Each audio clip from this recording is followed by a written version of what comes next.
రామాయణ కాలం నుంచే లంకా నగరం ఒక అద్భుతమైన మహానగరమని చెప్పబడింది. అయితే నేటి శ్రీలంక తీర ప్రాంతం మరియు సముద్రం అడుగున కనిపిస్తున్న కొన్ని నిర్మాణాలు ఆ ప్రాచీన లంకా నగరానివేనా అనే సందేహాన్ని రేకెత్తిస్తున్నాయి.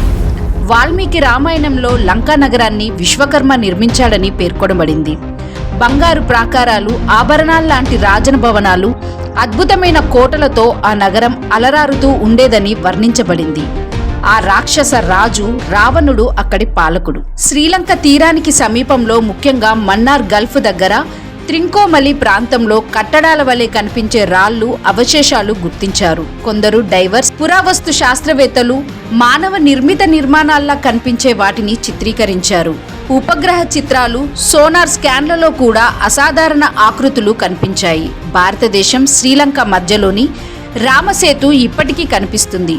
ఇది శ్రీరాముని వానరసేన లంక చేరడానికి నిర్మించినదే అని పురాణాలు చెబుతున్నాయి. సముద్రం అడుగున ఉన్న అవశేషాలు నిజమైన లంకా నగర స్థానం గురించి అనుమానాలు పెంచుతున్నాయి. వేల సంవత్సరాలుగా సముద్ర మట్టం పెరగడం వలన పలు ప్రాచీన నగరాలు నీటిలో మునిగిపోయాయని శాస్త్రవేత్తలు అంగీకరిస్తున్నారు. సముద్రంలో కనబడుతున్న నిర్మాణాలు నిజంగా రావణుడి కాలం నాటివేనా లేక తర్వాతి నాగరికతవేనా అన్నది ఇంకా నిర్ధారించబడలేదు. పౌరాణిక కథనాలు, శాస్త్రీయ ఆధారాల మధ్య సంబంధం కనుగొనడానికి ఇంకా విస్తృత పరిశోధన అవసరం.